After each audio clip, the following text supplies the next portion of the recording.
أأنتم أشد خلقا أم السماء بناها کیا خالی گول گول پھر کیا ہوتا صدق اللہ العظیم۔ اگر محترم معزز خواتین و حضرات، السلام علیکم ورحمۃ اللہ وبرکاتہ۔ قرآن کریم کی کلاس کا سلسلہ جو الحمدللہ جاری تھا، اور پھر ایک گیپ کے بعد دوبارہ یہ سلسلہ ہمارا چل پڑا، اور اسی کی ایک کڑی اور اسی سلسلے کا ایک حصہ آج کی کلاس ہے۔ سورہ نازعات کا تیسرا حصہ، تھرڈ پارٹ، انشاءاللہ آج کی تفسیر کے اندر ذکر کیا جائے گا۔ دراصل یہ آیات مبارکہ جس میں اللہ تعالیٰ نے انسان کو ایک اہم پوائنٹ کی طرف اور زندگی کے ایک اہم مقصد کی طرف متوجہ کیا۔ اس سے پہلے تذکرہ کیا حضرت موسیٰ علیہ السلام کا اور خدائی کا دعویٰ کرنے والے فرعون کا، کہ موسیٰ علیہ السلام کو فرعون کے پاس بھیجا گیا تھا دعوت حق دے کر،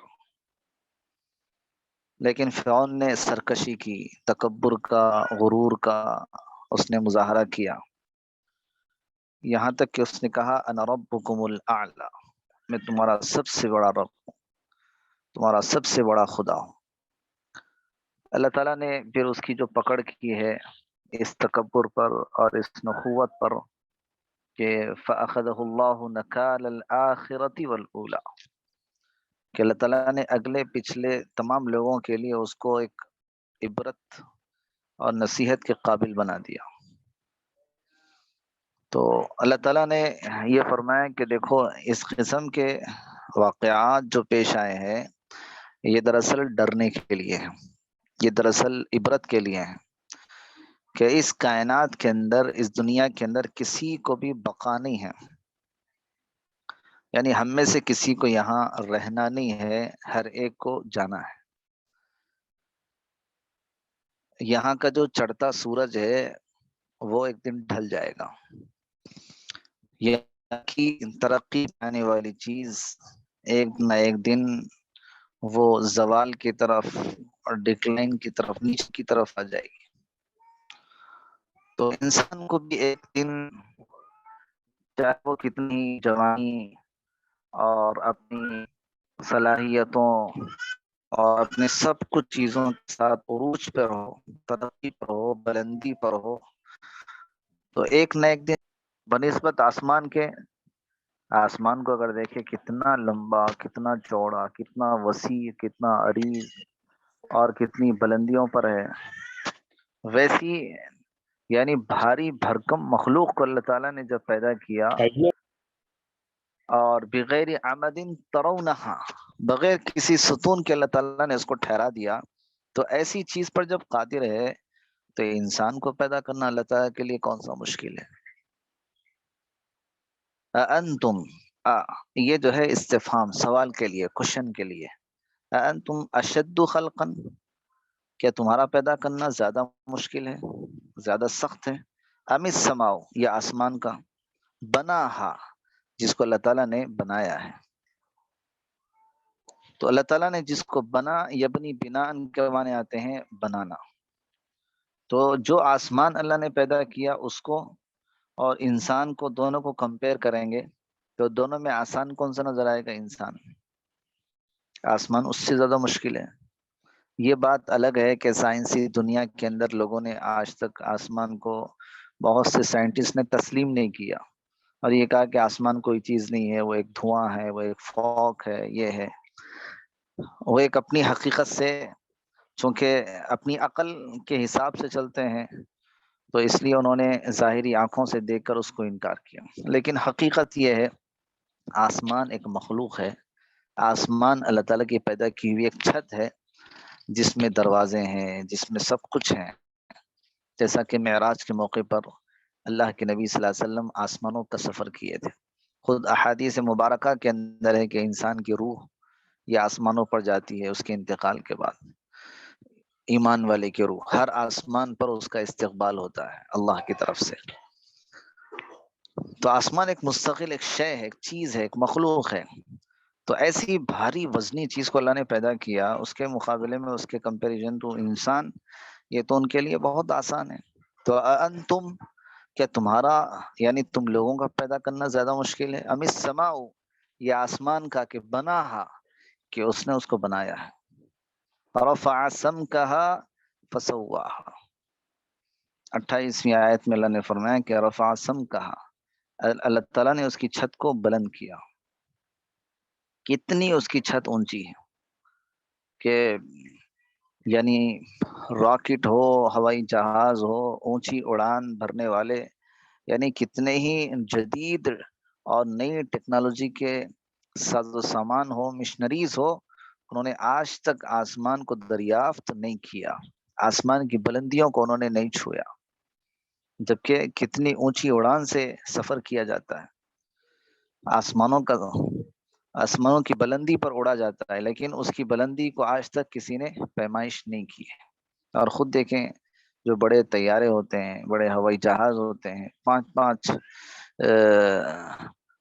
ہزار 8-8 ہزار کی فٹ کی بلندیوں پر اڑتے ہیں، جہاں سے جو ہے زمین کا دیکھنا بہت مشکل ہو جاتا ہے، لیکن اس کی بلندی آسمان کی اس سے کہیں زیادہ ہے. تو رفع سم کہا، رفع یرفع کے معنی آتے ہیں اٹھانا، بلند کرنا. سم کہا، سم کا سم کن معنی چھت کے.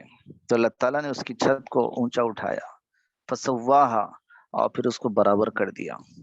یہ خدا کا نظام ہے کہ اللہ تعالیٰ نے بلندی پہ اٹھا کے بھی اس کو برابر کیا. اگر اس کے اندر کچھ کجی ہوتی، کچھ ٹیڑھا پن ہوتا، جس کے اندر جیسے کوئی چیز اونچی بنائی جاتی ہے تو وہ پوری طریقے سے برابر مسطح یعنی ہموار نہیں کی جا سکتی. لیکن یہ اللہ تعالیٰ کی قدرت ہے کہ آسمان کو اتنا اونچا اٹھانے کے بعد بھی اس نے اس کے اندر توازن کو، اس کے اندر اللہ تعالیٰ نے برابری کو باقی رکھا. وَأَغْطَشَ لَيْلَهَا وَأَخْرَجَ ضُحَاهَا. اغتش یغتش کے معنی آتے ہیں ڈھانکنا. اغتش لیلها اور اللہ تعالیٰ نے اس کی رات کو ڈھانک دیا. یعنی رات گویا ایک تاریکی کا پردہ ہے، اندھیرے کا ایک پردہ ہے، اور اندھیرے کی ایک چادر ہے جو اللہ تعالیٰ پوری دنیا پر پھیلا دیتے ہیں.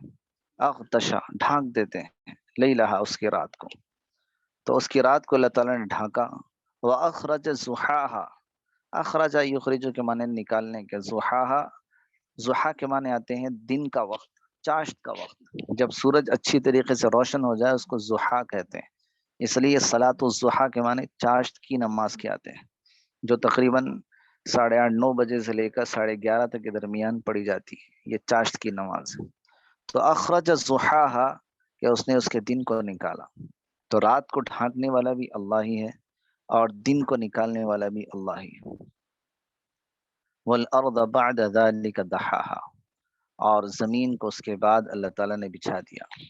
یعنی زمین کو دیکھیں کیسا اللہ تعالیٰ نے اس کو اپنی قدرت سے پھیلایا، کس طرح زمین کو اللہ تعالیٰ نے اپنی جو ہے قدرت کاملہ کے ذریعے سے اس کو بچھا دیا.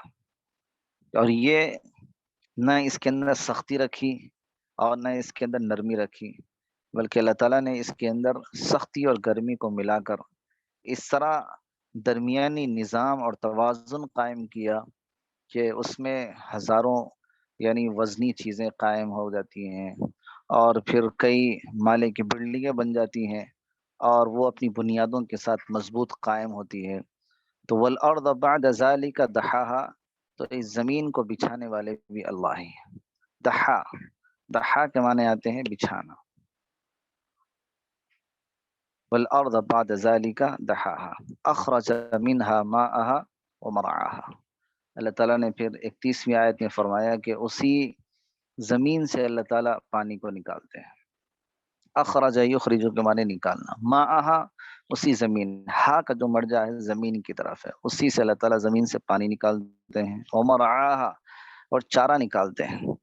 یہ اللہ تعالیٰ کی ایک عجیب قدرت کاملہ ہے کہ ایک طرف پانی کا نظام، کہ جتنے تالاب، ندی، نہر، یہاں تک کہ آسمان سے برسا ہوا پانی زمین ہی کے اندر اسٹور کیا جاتا ہے. خود زمین کے اندر اللہ تعالیٰ نے پانی کا نظام ایسے قائم کیا کہ ہزاروں قسم کی بور قائم کی ہو جاتی ہے، اور پھر پانی کی نکاسی اور پانی کو نکالا جاتا ہے.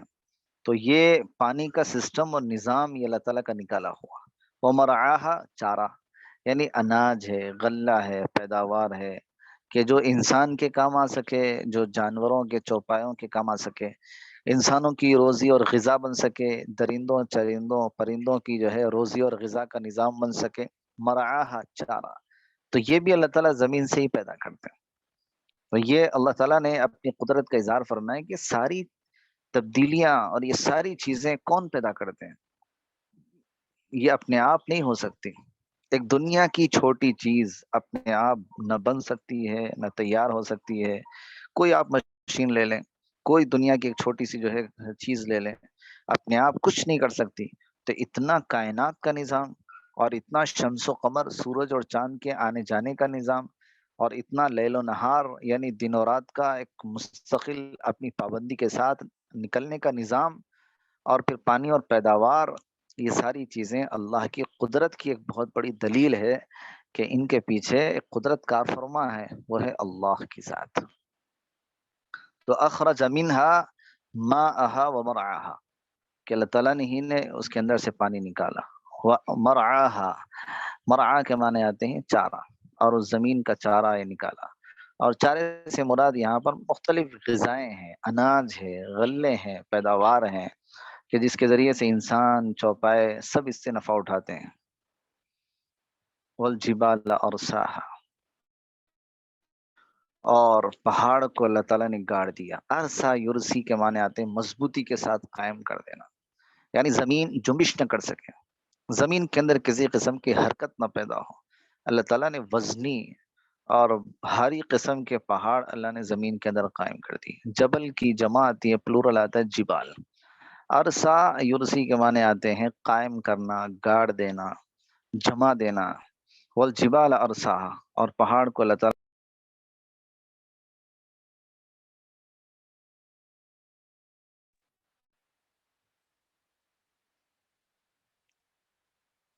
متاعا لکم ولانعامکم، اللہ تعالیٰ نے فرمایا کہ یہ تمہارے لیے ساز و سامان ہے. متاع کے معنی آتے ہیں سامان.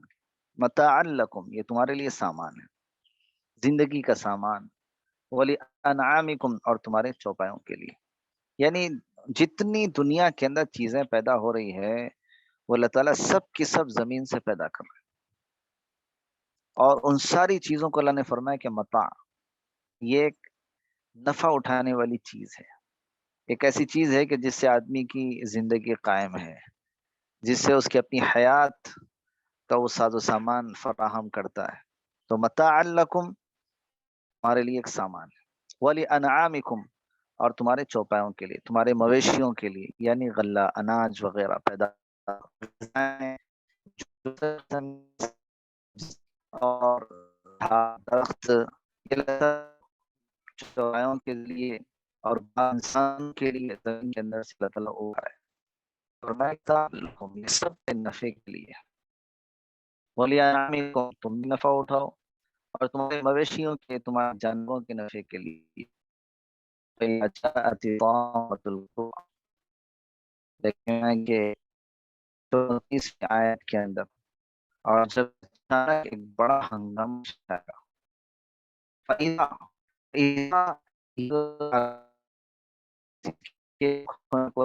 مانتے گے. فَإِذَا، پھر جب جائے، یعنی بڑا ہنگامہ، ایک بڑا حادثہ. جب بڑا حادثہ ہے، ایک بڑا ہنگامہ، جس کی طرف ہمیں اشارہ کیا جا رہا ہے کہ بڑا ہنگامہ کیا ہے، بڑا حادثہ کیا ہے، وہ شے عظیم کیا چیز ہے جو ساری دنیا کو زیر و زبر کر دے گی، پورے کائناتی نظام کو بدل کے رکھ دے گی. وہ ہے قیامت کا زلزلہ، جس کے بارے میں اللہ نے فرمایا کہ یا ایھا الناس اتقوا ربکم ان زلزلۃ الساعۃ شیء عظیم. اے لوگوں اپنے رب سے ڈرو۔ دیکھو قیامت کا زلزلہ بہت بڑی چیز ہے، تو یہ ہے طامہ کبریٰ، یعنی ایک بہت بڑا زلزلہ، ایک بہت بڑا حادثہ، ایک بہت بڑا ہنگامہ برپا ہوگا، جو انسانوں کو تہس نہس، زمین جیسی چیز کو بالکل ختم کر کے رکھ دیا جائے گا۔ سورج وَإِذَا الشَّمْسُ كُوِّرَتْ، سورج کو بے نور کر دیا جائے گا، چاند اس کے اپنے روشنی چھین لی جائے گی، وَالسَّمَاءُ مَطْوِيَّاتٌ، آسمان کو لپیٹ دیا جائے گا، اذا دکت الارض دکن دکا، زمین کو جو ہے بالکل توڑ کے ختم کر دیا جائے گا، یعنی گویا نہ زمین رہے گی، نہ آسمان رہے گا، نہ شمس و قمر رہے گا، گویا پورا دنیاوی نظام درہم برہم ہو جائے گا۔ یہ ایسا حادثہ پیش آئے گا، جیسے اگر چھوٹی سی چیز کہیں پیش آ جاتی ہے تو انسانوں کے دل دہل جاتے ہیں، تو قیامت کا جو زلزلہ ہوگا وہ کتنا عظیم ہوگا۔ تو اللہ نے فرمایا کہ فَإِذَا جَاءَتِ الطَّامَّةُ الْكُبْرىٰ، اور جب پھر وہ عظیم ہنگامہ برپا ہوگا، یوم یتذکر الانسان ما سعی، جس روز، یوم جس دن، یتذکر الانسان، انسان یاد کرے گا، ما سعی جو اس نے کوشش کی، یعنی اس کی جو کوششیں ہیں، اس کے جو اعمال ہیں، پھر وہ یاد آئے گی۔ تو یتذکر، تذکر یتذکر کے معنی یاد کرنا، انسان یتذکر الانسان جس دن انسان یاد کرے گا، ما سعی، سعی یسعی سعین کے معنی کوشش، جو اس نے دنیا کے اندر کوشش کی تھی، جو اس نے دنیا کے اندر عمل کیا تھا، کام کیا تھا، وہ ساری چیزیں اس دن انسان کو یاد دلائی جائیں گی کہ آپ نے یہ کیا تھا، آپ نے یہ کیا تھا، آپ نے فلاں کا ظلم حق چھینا تھا، فلاں کو مارا تھا، فلاں کو گالی دی تھی، فلاں کو برا کہا تھا، فلاں کا جو ہے آپ نے حق چھینا تھا، یہ ساری چیزیں آپ نے فلاں یہ کی۔ تو جتنے حقوق ہیں، جتنے اعمال ہیں، وہ سب کے سب انسان اس دن یاد کرے گا۔ یوم یتذکر الانسان ما سعی، جس دن انسان یاد کرے گا، ما سعی جو اس نے کیا ہوگا، جو اس کی اپنی کوشش اور جو اس کے اپنے اعمال ہوں گے، وبرزت الجحیم لمن یری، اور پھر سب سے بڑی ہیبت ناک اور سب سے بڑی خوفناک چیز یہ ہوگی کہ برزت الجحیم، دوزخ ظاہر کر دی جائے گی، لمن یری، اس آدمی کے لیے جو دیکھنا چاہے، یعنی ہر دیکھنے والے کے سامنے دوزخ کھول کے رکھی جائے گی۔ برزا یبرز، تبریز کے معنی آتے ہیں ظاہر کر دینا، یعنی گویا اللہ تعالیٰ کے پاس دوزخ بنی ہوئی ہے، اور اس دن کیا کیا جائے گا، اس دوزخ کو ظاہر کر دیا جائے گا، جیسا کہ قرآن کی آیتیں ہیں، وَجِیءَ یَوْمَئِذٍ بِجَہَنَّمَ، اس دن جہنم کو لایا جائے گا، یعنی 70 اس کی لگام ہے، حدیث میں ہے کہ جہنم کے 70 لگام ہیں، اور ہر لگام پر 70,000 فرشتے ہوں گے جو اس کو گھسیٹ کر حشر کے میدان میں لائیں گے، اور انتہائی اس کی چنگاڑ ہوگی، چیخ و پکار ہوگی، آگ کی لپٹیں ہوں گی۔ تو ایسی جو ہے دوزخ کو، جس کے اندر سراپا عذاب ہی عذاب ہے، کہ اس کو برزت ظاہر کر دیا جائے گا، کھول کے رکھا جائے گا، لمن یرا دیکھنے والے کے لیے، یعنی ہر کوئی اس کا نظارہ کر سکے گا، ہر کوئی اس کو دیکھ سکے گا۔ تو ایک طرف پیچھے اپنے اعمال ہیں، اور دوسری طرف جہنم کی دیکھتے ہوئے انگارے ہیں، درمیان میں آدمی ہے۔ اب یہ آدمی پیچھے دیکھے گا تو اپنے اعمال، اپنی خرابیاں اور اپنی کوتاہیاں، اپنے گناہ، اور سامنے دیکھے گا تو وہ دہکتے ہوئے انگارے۔ اب یہ درمیان میں ہے، سوائے خدا کے رحم و کرم کے کوئی اور چیز اس کو بچا نہیں سکے گی کہ اللہ اس پر رحم کر دے اور اس کے لیے مغفرت کے، معافی کے فیصلے کر دے تو اس جہنم سے بچ جائے۔ تو برزت الجحیم لمن یرا، اس لیے اللہ تعالیٰ نے ان آیات کے اندر ہمیں یہ پیغام دیا ہے کہ دیکھو دنیا کی زندگی یہ دراصل حقیقت نہیں ہے، یہ ایک امتحان گاہ ہے، یہ ایک آزمائش کا ایک میدان ہے، انسان کے عمل کی ایک جگہ ہے، اور اصل جو اس کے لیے کامیابی، ناکامی اور حقیقی زندگی جو ہوگی وہ اپنی آخرت سے شروع ہوگی، اور وہی حشر کا میدان، اور وہی قیامت کا زلزلہ، اور وہی اس دن کی جو ہے خوفناکی، اس میں اگر بچنے کے لیے آدمی چاہتا ہو تو وہ آج کے دن اس کی تیاری کر لے، آج کے دن اس کے لیے اپنی فکر کر لے کہ اس کے لیے راستہ یہ ہے کہ اپنے گناہوں سے بچنا، اللہ تعالیٰ کے سامنے توبہ استغفار کرنا، اور اپنے خدا کے ساتھ تعلق کو مضبوط کرنا، اپنے اسلام، اپنے دین اور ایمان کی حفاظت کرنا، اپنے نیک اعمال کے ذریعے سے اپنے اللہ کو راضی کرنا، یہی چیزیں ہوں گی جو اس دن کی سختیوں سے بچانے کے لیے کارآمد ہوں گی۔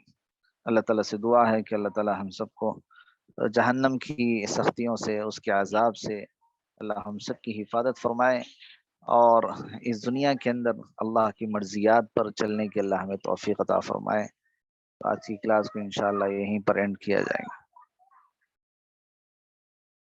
جزاک اللہ مولانا۔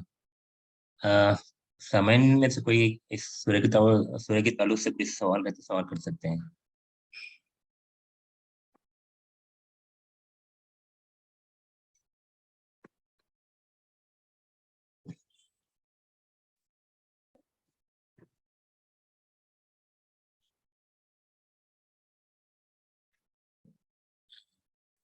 مولانا کوئی سوال تو بھی نہیں آ رہا، اس کلاس کو یہیں کلوز کر دیں گے۔